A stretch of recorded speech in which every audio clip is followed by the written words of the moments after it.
Et pour poursuivre nos échanges de cette matinée, je vous propose qu'on passe à notre dernier échange, pour lequel je suis très heureux que nous puissions accueillir ce matin Nicolas Roche, qui est aujourd'hui secrétaire général à la Défense et à la Sécurité nationale, et qui auparavant a occupé des fonctions au sein de ce ministère, fonctions éminentes comme directeur des affaires stratégiques, et dernièrement comme ambassadeur à Téhéran, et qui nous fait l'honneur d'être présent ce matin après avoir piloté l'élaboration de ce document, la Revue nationale stratégique, dont on a parlé dans ses différentes composantes depuis ce matin. Et cette discussion est l'occasion de revenir sur ce scénario central dont il a été question à plusieurs reprises au fil de la matinée, et par lequel je vous propose qu'on démarre cette conversation, puisque ça a été dit par le directeur politique ce matin.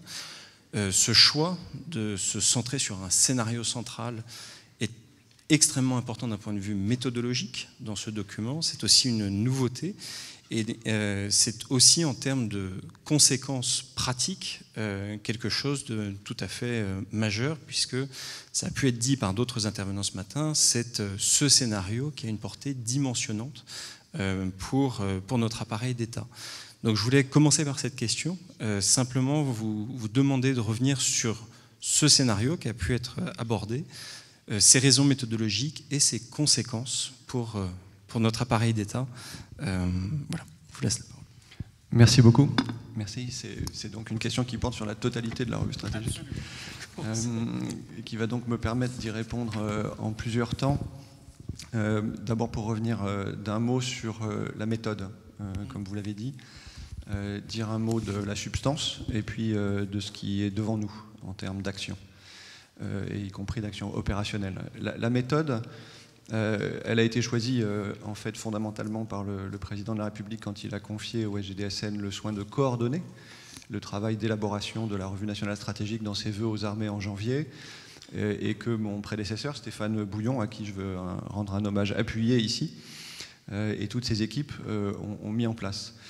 Puisque moi je suis arrivé dans cet exercice-là fin mars, donc j'ai pris le train en route, il était déjà bien lancé, donc je suis heureux d'en parler aujourd'hui et de m'en attribuer les mérites, mais il faut rendre à César ce qui est à César, et il y a toute une équipe derrière qui a travaillé. Pourquoi ?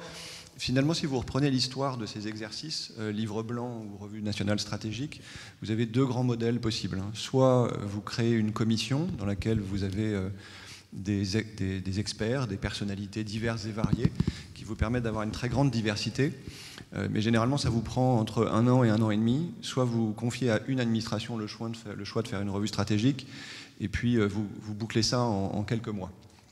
Là, mon prédécesseur et quand je suis arrivé moi, on a essayé de prendre le meilleur des deux options, c'est-à-dire d'avoir quelque chose de concentré. C'était la commande politique qui nous était passée, et puis par ailleurs le monde va tellement vite que si on prend le temps de faire ça sur 1 an et demi, honnêtement, entre le moment où on a commencé et le moment où on a fini, il s'est passé tellement de choses qu'il faut réécrire, mais en faisant la plus large consultation possible.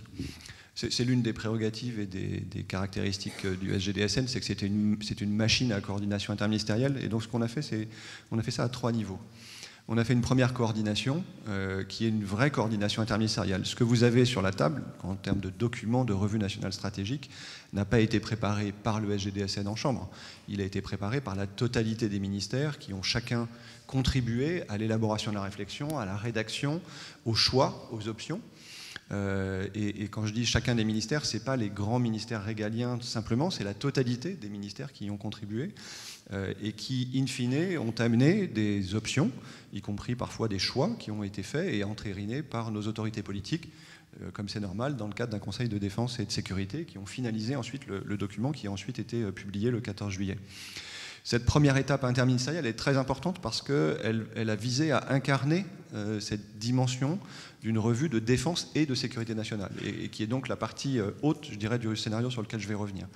Le deuxième élément, c'est que ces consultations, elles sont allées bien au-delà de l'administration, et c'était nécessaire parce que nous avons voulu embarquer avec nous le plus possible, et plus on va loin dans la sécurité nationale, plus on a besoin d'embarquer large. On a voulu évidemment d'abord et avant tout prendre le temps de la consultation parlementaire, donc on a tous passé beaucoup de temps à l'Assemblée nationale et au Sénat dans les commissions compétentes pour aller très loin, plus loin qu'on ne l'avait jamais fait d'ailleurs en termes de consultation, puisque nous sommes allés jusqu'à permettre aux représentants de la nation, non pas simplement d'être consultés, mais d'avoir une version provisoire de la revue nationale stratégique, le texte complet, pour qu'ils puissent réagir sur ce texte, nous faire des remarques, nous faire des amendements, même s'ils le souhaitaient. Et on a évidemment à la fin, le choix n'engage que nous, mais nous avons pris à bord toutes les remarques qui nous ont été faites. Et donc ce document a fait l'objet d'une consultation très large qui est même allée au-delà du Parlement, puisque nous avons décidé et voulu consulter par exemple l'ensemble des associations des maires, départements et régions de France. Il y a une dimension territoriale, j'y reviendrai, dans la mise en œuvre de la RNS qui est tout à fait essentielle, et donc on avait besoin d'aller au-delà des cercles classiques finalement de la réflexion stratégique. Et puis, évidemment, beaucoup d'entre vous sont là, on a consulté assez largement dans le monde des think tanks, des experts et du monde économique et industriel, de façon, là encore, dans les 6 mois qui nous étaient octroyés, on a réussi à avoir un mois de rab, et donc à pouvoir faire ça en 6 mois. Mais donc ces consultations-là ont été très larges. L'endroit où on n'a malheureusement pas eu le temps de faire plus de consultations, c'est la dimension internationale, puisqu'on a consulté seulement 2 de nos grands partenaires classiques, mais on n'a pas fait ce qu'on aurait voulu, c'est-à-dire d'une consultation internationale beaucoup plus large. Moi, je l'ai fait beaucoup ensuite dans la partie de mise en œuvre de la revue stratégique, d'explication de ce qu'on avait dit. Ce que je constate a posteriori, ce qu'on avait constaté avec nos 2 grands partenaires, c'est que les constats qui sont faits de la première partie de cette revue stratégique sont extraordinairement consensuels et que donc il y a une vraie convergence internationale sur les analyses. La deuxième chose que je voudrais dire, donc, pour arriver directement à votre question au-delà de la méthode, mais vous voyez que cette méthode-là, elle est nécessaire à ce que je vais dire sur le scénario central. Choisir un scénario central, d'abord, ce n'est pas une donnée nécessaire, c'est un choix. On aurait très bien pu ou faire plein de scénarios possibles ou ne pas faire de scénario du tout. Le choix a été fait de centrer la revue nationale stratégique autour de ce scénario central que je vais vous lire parce que, en fait, on en parle beaucoup.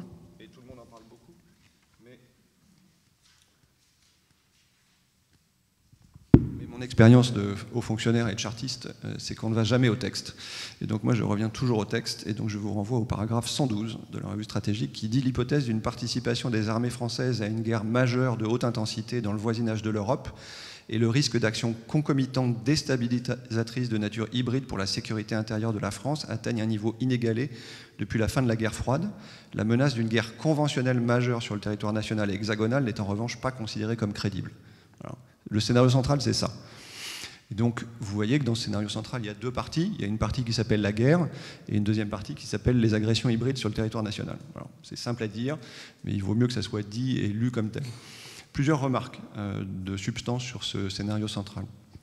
La première chose, c'est que nous sommes l'État, nous ne sommes pas ni un think tank, ni de la recherche universitaire, et donc on ne fait pas de prospective, on ne fait pas des paris sur l'avenir. Donc on n'a pas dit que ce scénario-là était le scénario probable, possible, avec un pourcentage de probabilité associé. On dit simplement, et c'est l'élément essentiel, et vous avez utilisé le mot, on dit simplement que ce scénario-là, il est le plus exigeant et le plus dimensionnant dans les années qui viennent. Autrement dit, et ça, je vois certains uniformes dans cette salle, tous ceux qui ont fait de la planification savent qu'une fois que la planification est finie, le réel est différent de la planification. Donc la seule chose dont on est sûr, c'est que la réalité ne sera pas conforme à ce que nous aurons planifié. En revanche, ce que nous avons pensé, c'est que si nous étions collectivement prêts, dans les 5 ans qui viennent, à faire face à un scénario de cette nature-là, alors on serait probablement pas trop mal placé pour faire face à tout ce qu'on n'aura pas réussi à planifier et à prévoir. Et donc c'est comme ça qu'il faut le comprendre, ce scénario central. Il peut avoir parfois une petite dimension anxiogène, mais ce n'est pas l'ambition, ce n'est pas la volonté, et surtout ce n'est pas la substance de ce scénario central. Nous n'y attachons aucun élément de probabilité, nous y attachons un élément d'exigence pour l'État et pour la puissance publique et pour la nation, je vais y revenir, sur ce qu'il faut faire dans les 5 ans qui viennent pour être prêt à des scénarios que nous n'aurions pas prévus, qui impliqueraient tout ou partie des éléments que je viens de mentionner. Deuxième remarque, le choix qui a été fait, c'était une demande explicite de nos autorités politiques, c'est d'appeler un chat un chat. Et donc, cette revue stratégique ne s'embarrasse pas de contournement. Nous avons voulu l'écrire de façon très simple, sujet, verbe, complément, il n'y a pas beaucoup d'adverbes, il n'y a pas beaucoup d'adjectifs, et quand on pense à la guerre, on parle de guerre. On parle pas on en parle par ailleurs d'hypothèses d'engagement majeur, toutes ces grandes terminologies. La revue stratégique dit bien le risque de guerre et d'isolement stratégique. Et si on pense qu'on a un risque de guerre et d'isolement stratégique, on dit qu'on a un risque de guerre et d'isolement stratégique, pas autre chose. Et c'est la même chose dans tout ce document qu'on a voulu le plus honnête possible, c'est-à-dire le plus précis dans le choix des mots et le plus direct et parfois un peu brutal, mais c'est assumé. Ce scénario central, pourquoi est-ce qu'il est dimensionnant et pourquoi est-ce qu'il est incroyablement exigeant, surtout si on y attache un horizon temporel qui est de quelques années, disons entre maintenant et la fin de la décennie, parce que vous avez donc deux parties dans ce scénario central, et finalement vous avez deux parties et trois défis. Les trois défis, ils sont finalement assez simples à exprimer. Vous avez un premier défi qui est la poursuite de tous les efforts qui ont été faits par les armées françaises, de transformation, de modernisation, d'adaptation de leur modèle à une forme d'engagement qui n'est plus qu'une forme expéditionnaire de combat asymétrique loin des frontières, mais qui redevient une hypothèse de guerre, quelque part en Europe ou à la périphérie de l'Europe, pas sur le territoire national, cet élément est fondamental, pas sur le territoire national, mais dans lequel on a donc de la projection de puissance des armées françaises prêtes, organisées, entraînées, équipées pour faire une guerre de très haute intensité face à n'importe quelle menace, et en particulier un État majeur. Ça suppose toute une série d'efforts qui sont en partie faits, mais en partie devant nous. Évidemment, et ça a été mentionné, on pense régulièrement à la dimension capacitaire, à la dimension budgétaire, à l'actualisation de la loi de programmation militaire telle qu'elle a été annoncée par le président le 13 juillet au soir à Brienne.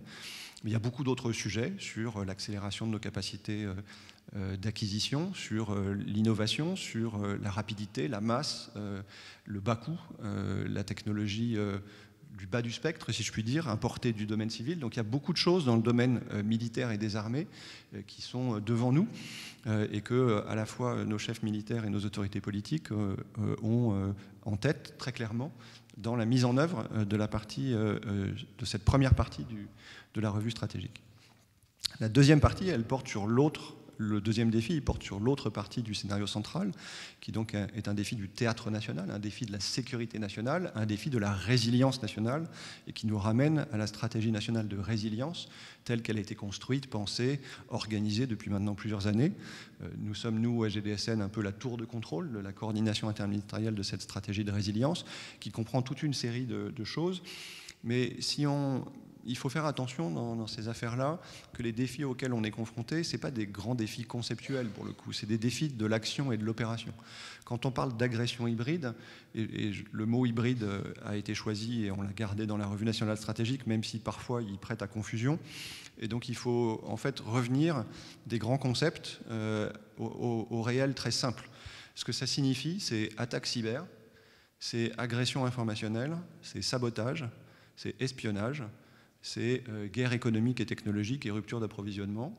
Deux, trois autres choses, par exemple l'instrumentalisation potentielle de troubles à l'ordre public, donc de sujets de sécurité intérieure qui deviendraient des sujets de sécurité nationale.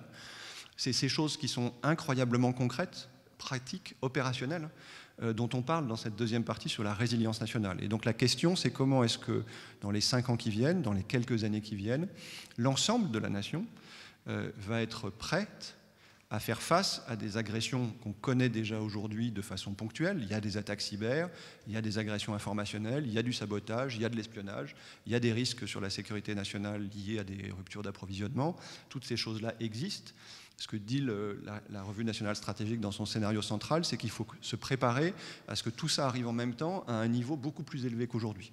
Ce qui suppose pour la puissance publique, c'est-à-dire pour l'État, mais aussi pour les collectivités territoriales, et pour l'État déconcentré et pour les collectivités territoriales, mais aussi pour l'ensemble des opérateurs privés, les opérateurs d'importance vitale, mais finalement l'ensemble des acteurs économiques, et in fine pour chacun de nos compatriotes et de nos concitoyens, qu'il y a une petite partie de la responsabilité partout sur la préparation à ces scénarios et à cette résilience nationale. Il est évident que chacun à sa place n'a pas le même degré de responsabilité. L'État, dans ses fonctions régaliennes de sécurité nationale, a une responsabilité considérable, mais au regard de l'exigence de ce scénario central et de la façon dont notre société est organisée, si on veut qu'après avoir subi un choc, elle puisse très rapidement revenir à un fonctionnement quasi normal, c'est-à-dire la définition même de la résilience, ça suppose que chacun à sa place prenne conscience de ce qui lui revient d'action dans le contexte de ce scénario central. On peut y revenir, mais c'est l'une des raisons qui nous ont fait choisir un mode de préparation de la revue nationale stratégique qui était aussi coopératif et aussi large dans ses consultations que possible. C'est que dans la mise en œuvre de cette deuxième partie du scénario central sur la sécurité nationale, ça suppose que tous les acteurs, et par exemple pas que les armées dans la première partie du scénario, aient conscience de ce qui est devant nous en termes d'adaptation législative, réglementaire, capacitaire, budgétaire, parfois organisationnelle, de préparation d'une culture globale de la résilience. On pourra y revenir plus en détail si vous le souhaitez sur tel ou tel sujet.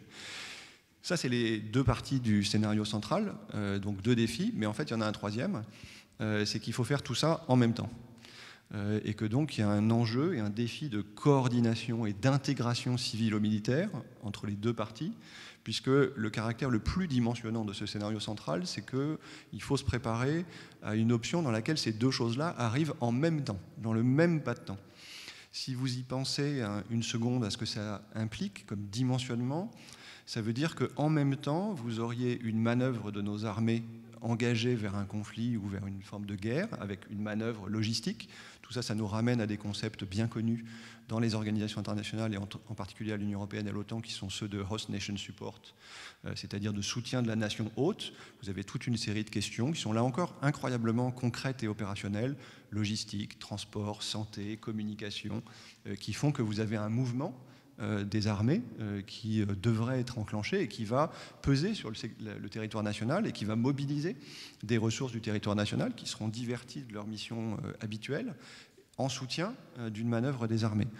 Et la deuxième partie dimensionnante de ce défi de l'intégration, c'est que ça suppose qu'une partie des moyens qui donc sont consacrés à la sécurité nationale en fait, ne seront là non plus disponibles. Classiquement, quand vous prenez une crise, quelle qu'elle soit, sur le territoire national, que ce soit ici dans l'Hexagone ou dans les Outre-mer, généralement, quand sur certaines capacités critiques, vous arrivez en bout de course des capacités civiles, vous appelez quelques capacités rares qui sont celles des armées. Mais elles ne seront pas à la disposition de l'ensemble des forces de sécurité intérieure et des forces de sécurité nationale dans notre scénario, puisqu'elles seront occupées à autre chose.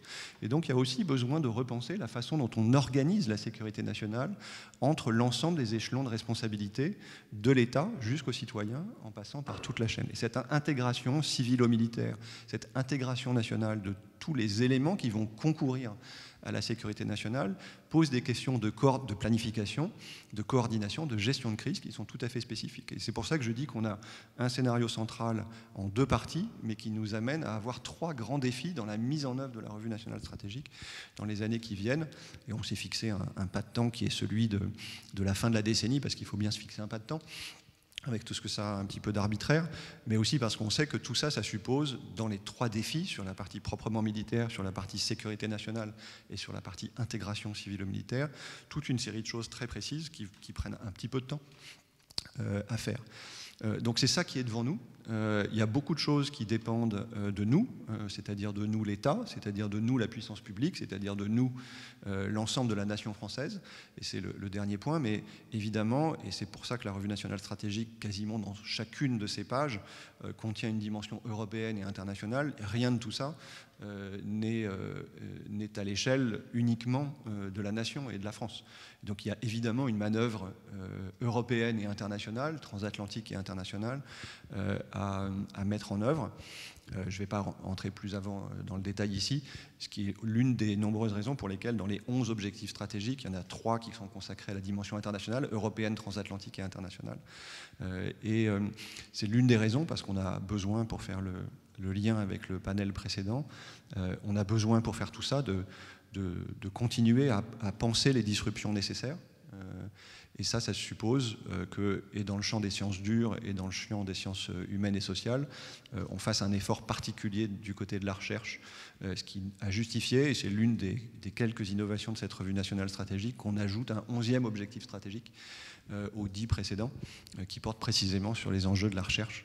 Alors il y a des choses très spécifiques sur l'IA, le quantique, le NRBC ou le spatial, qui sont des choses de sciences dures, mais il y a aussi toute une série de choses qui nous ramènent à ce qui a été dit juste avant sur les SHS, et c'est pas moi qui vais dire le contraire, du besoin qu'on continue à réinvestir sur les sciences humaines et sociales en appui d'une manœuvre extrêmement exigeante et extraordinairement dimensionnante qui est celle de la nation dans les quelques années qui viennent pour être prêt à ce scénario. Encore une fois, non pas parce qu'il est probable, mais parce que si on est prêt à ce scénario-là, on sera prêt aux autres et surtout on sera probablement mieux armé pour éviter qu'il ne se produise. Merci beaucoup pour tous ces éléments. Il y a un point sur lequel je souhaitais revenir et qui a trait à l'arme nucléaire. Dans la RNS, la centralité de l'arme nucléaire dans l'affirmation des puissances est décrite en des termes très clairs. On l'a évoqué ce matin lors du premier panel et David Zwar comme Claudia Mayer sont revenus sur ce point très important de la RNS. Claudia Mayer soulignant les éléments de la RNS qui rappellent que les fondamentaux français en question restent éminemment valables. Et la discussion s'est nouée ce matin sur l'évolution, notamment en ce qui concerne l'européanisation des intérêts vitaux. Et je voulais vous inviter à revenir sur ce point qui est un point absolument central de la RNS et dont vous êtes l'un des meilleurs connaisseurs. Merci. Sur ce point-là, la dissuasion, c'est son essence même. C'est du langage fait stratégie. Et donc il faut revenir au texte, là aussi, encore plus que pour le reste. Le premier objectif stratégique de la RNS porte sur la dissuasion nucléaire. Et il fait 2 pages et demie. Si vous ne voulez pas lire les 100 pages, honnêtement, 2 pages et demie, c'est accessible. Enfin, lisez les 100 pages, mais particulièrement celle-là. Plusieurs remarques. D'abord, plusieurs remarques avec ma casquette de SGDSN, puis ensuite je l'enlèverai pour prendre ma casquette une de mes anciennes casquettes, disons. D'abord, ce que fait la Revue nationale stratégique, c'est qu'elle a simplement codifié ce qui est l'état de la doctrine nucléaire française aujourd'hui, et en particulier depuis le discours que le président de la République a prononcé en 2020 sur le sujet. Donc la Revue nationale stratégique, elle n'a pas eu pour vocation de changer la stratégie nucléaire de la France ou la doctrine nucléaire française. Pourquoi codifier? Parce que vous avez des expressions, comme toujours en France. En France, là, historiquement, on est construit comme ça. La doctrine nucléaire française est construite autour de prises de parole publiques du président. Ça a toujours été le cas. Et donc, vous avez un grand discours qui est celui que le président a prononcé en février 2020 à l'école de guerre, qui contient toute une série de choses, y compris sur la dimension européenne. Et puis, vous avez eu ensuite, et notamment à la fin de l'année 2024 et au début de l'année 2025, une série de prises de parole plus ponctuelles du président sur certains sujets, mais en particulier sur la partie européenne. Et donc, ce qu'il y a dans la Revue nationale stratégique, finalement, on vous a facilité la vie à tous. On a regroupé en 2 pages et demie tout ce qu'il fallait savoir sur la doctrine française. Donc si vous vous posez des questions sur la doctrine française, lisez les 2 pages et demie et vous aurez toutes les réponses. Pour le reste, vous aurez les réponses, s'il y a besoin d'avoir des réponses, quand le président se réexprimera sur le sujet. Et il l'a dit récemment, dans un déplacement récent en marge de la CPE, il prévoit de se réexprimer sur le sujet de la dissuasion nucléaire au début de l'année 2026. Je ne doute pas qu'il aura forcément des choses à nous dire à tous. Ça, c'est sur ce qu'il y a dans la Revue nationale stratégique, et effectivement, vous avez bien dit les choses. Il s'est agi en 2020, si vous reprenez le discours de 2020, mais finalement, on est dans la continuité dans ce qui a été dit en 24 et 25. On est bien dans une question qui porte sur la dimension européenne de la définition des intérêts vitaux par le président de la République française. C'est bien de ça dont on parle. Et donc là-dedans, vous avez une série de choses. D'abord, la première chose, c'est que ce n'est pas une nouveauté en tant que telle. Dans l'histoire nucléaire française, vous avez toujours eu une dimension européenne à la définition des intérêts vitaux français. Vous l'avez de plus en plus précise et de plus en plus explicite. Et donc, vous avez le discours de François Hollande qui met un point d'interrogation Qui pourrait douter que, et puis vous avez le discours de 2020 qui enlève le point d'interrogation et qui met un point, et puis ensuite vous avez les quelques précisions qui ont été apportées ensuite par le président sur cette dimension-là. Mais c'est bien de ça dont on parle. On parle bien de la façon dont un président de la République, qui est le seul compétent dans la doctrine française pour porter un jugement sur la définition même des intérêts vitaux de la France, si, quand et comment une dimension européenne fait partie de la définition des intérêts vitaux. Et finalement, la réponse est assez évidente. Poser la question, c'est y répondre. Évidemment que la définition des intérêts vitaux par un président de la République ne saurait se limiter à la seule question du territoire national ou des frontières nationales. Évidemment qu'il y a une dimension européenne, et par ailleurs, évidemment qu'il y a une dimension européenne depuis le début de l'histoire de la dissuasion nucléaire française. Je pose ma casquette et je mets une autre casquette, celle de personnes qui s'intéressent à la dissuasion nucléaire depuis longtemps et qui rejoint une partie des réflexions qui ont été faites précédemment. Et vous ne l'avez pas fait, donc c'est bien, et je pense que maintenant ça commence à être bien compris, mais il faut dire les choses de façon précise. Une partie de cette discussion-là, notamment en Europe, est souvent abordée sous l'angle de la question de la dissuasion nucléaire élargie américaine. Et cet angle-là est une erreur factuelle quand il s'agit de penser le rôle de la dissuasion nucléaire nationale française en Europe. Il y a plein de raisons pour lesquelles c'est une erreur. Il y en a deux essentielles qui sont, comme toujours dans nos affaires, et c'est là qu'on revient aux questions de sciences humaines et sociales, qui relèvent de l'histoire et de la géographie. D'abord de la géographie, parce que un dilemme, une problématique de crédibilité de la dissuasion nucléaire, elle se pose de façon radicalement différente selon votre géographie. Et donc, ce n'est pas une grande surprise si, dans l'histoire nucléaire américaine et européenne, à partir du début des années 60, progressivement, la stratégie nucléaire américaine a évolué dans une logique de protection des autres par le parapluie nucléaire américain vers la dissuasion qu'on appelle la riposte graduée, et puis la doctrine Schlesinger et toute cette évolution-là. Parce qu'il y a un problème spécifique qui est posé par la géographie, le fait qu'il y a un océan entier entre les deux parties de l'Atlantique. Cette géographie n'est évidemment pas la même quand on parle du territoire européen, quand on parle de l'Europe en tant que telle. Puis il y a une deuxième question qui est celle de l'histoire, qui fait que l'évolution de la dissuasion nucléaire américaine, de la dissuasion élargie américaine, est un objet d'histoire en tant que tel, qui a connu plusieurs étapes, plusieurs phases, plusieurs adaptations, qui est un objet donc très malléable de notre histoire nucléaire collective, et qui ne sont pas les mêmes que les nôtres. Et que, en particulier, la France s'est construite comme une puissance nucléaire. Finalement, si on dit les choses, elle s'y est construite contre la dissuasion élargie américaine. Et comme on peut le dire parfois, les Français, dans leur histoire, ils ont beaucoup aimé ne pas croire pour eux-mêmes à la dissuasion nucléaire élargie américaine, mais ils ont beaucoup aimé que tous les autres y croient, parce que c'est un élément de la stabilité. Et c'est un élément important qui a été rappelé encore et encore. Il ne faut pas penser le rôle de la dissuasion nucléaire française en Europe à partir du modèle de la dissuasion élargie, parce que c'est une erreur historique et géographique. Et deuxièmement, il faut la penser à partir de ce qu'est l'histoire et la géographie française, et de son intégration progressive dans un ensemble européen. C'est à partir de ces concepts-là qu'il faut penser ce débat-là. Et c'est vraiment important parce que, encore une fois, la dissuasion nucléaire, c'est vraiment du langage qui, à la fin, se transforme en atomes et en acier, ou en d'autres matériaux. Et il faut être précis. Et donc on parle bien d'une question qui relève de la façon dont la France conçoit la définition de ses intérêts vitaux.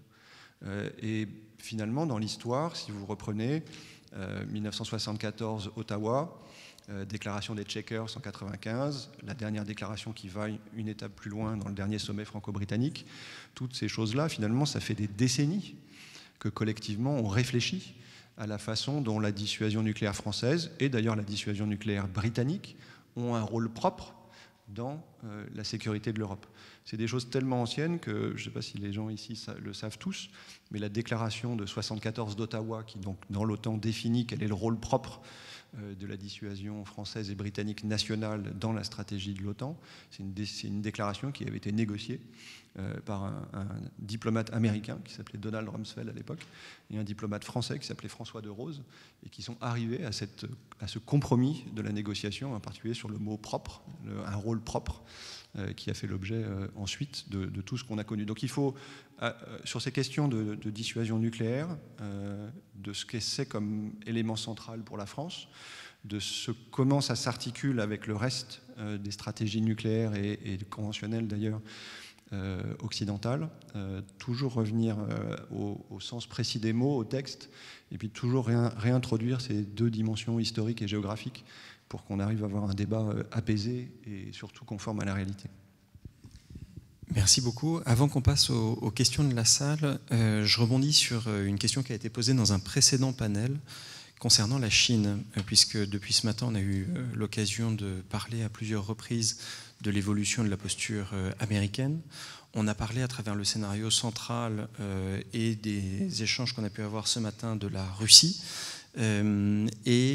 Sur la Chine, une question a été posée tout à l'heure et on n'a pas eu l'occasion de poursuivre la discussion. Donc j'étais curieux de revenir avec vous sur ce point, dès lors que la Chine et le durcissement de sa posture est bien analysé au sein de la RNS, et vous inviter à dire quelques mots aussi de la manière dont les défis posés par la République populaire de Chine sont reflétés dans ce document. Ils le sont dans la première partie. Donc il y a toute une première partie sur la description de l'environnement stratégique qui comprend toute une série de paragraphes, y compris sur la Chine d'ailleurs, évidemment. Et tout ce qu'on a écrit, évidemment, part de cette première partie sur l'ensemble de l'analyse de l'environnement stratégique, de son évolution, de son durcissement, de sa brutalisation. Et puis on arrive à ce choix du scénario central. Moi, j'ai pas beaucoup plus à dire que ce qu'on a écrit dans la revue stratégique, pour être honnête. Juste un point, c'est que, et je le dis ici comme diplomate au Quai d'Orsay, c'est une revue nationale stratégique, c'est pas une revue de politique étrangère. Autrement dit, il y a plein de choses qui ne figurent pas dans la revue nationale stratégique. Et c'est normal, parce que c'est pas sa vocation. Si nos autorités politiques avaient voulu faire une revue de politique étrangère, ils auraient demandé au ministère des Affaires étrangères de l'écrire. On a pris dans la première partie de la revue nationale stratégique les éléments de l'évolution de l'environnement international, soit par pays, soit par grandes catégories, nucléaire, conventionnel, évolution technologique, évolution du droit et surtout effondrement progressif des cadres de la régulation internationale. On a fait ces choix-là comme des éléments d'explication, de point d'entrée de la deuxième partie sur la définition de l'ambition stratégique de la France et de la troisième partie sur les voies et moyens. Donc il y a plein de choses qui ne figurent pas dans la revue stratégique, et je le dis parce qu'on m'a posé dans un certain nombre de tables rondes ou d'endroits de présentation de la revue nationale stratégique, pourquoi n'avez-vous pas parlé de tel ou tel sujet ? On ne dit pas du tout que ce n'est pas important, on a simplement mis dans la RNS ce qui pour nous étaient les éléments qui permettaient de penser sérieusement les disruptions à venir et pourquoi finalement le scénario central tel qu'on l'a choisi était central. Et donc il y a dans la première partie, par grand pays, évolution de la relation transatlantique, Russie, Chine, Iran, quelques autres pays, grandes évolutions technologiques, grandes évolutions des conflits internationaux et effondrement des cadres de la régulation internationale, les seuls sujets qui nous ont semblé vraiment dimensionnants pour penser la sécurité nationale et la défense de la France à horizon de quelques années. Et donc vous n'y trouverez pas tous les sujets de politique étrangère qui pourtant intéressent évidemment le gouvernement et la nation.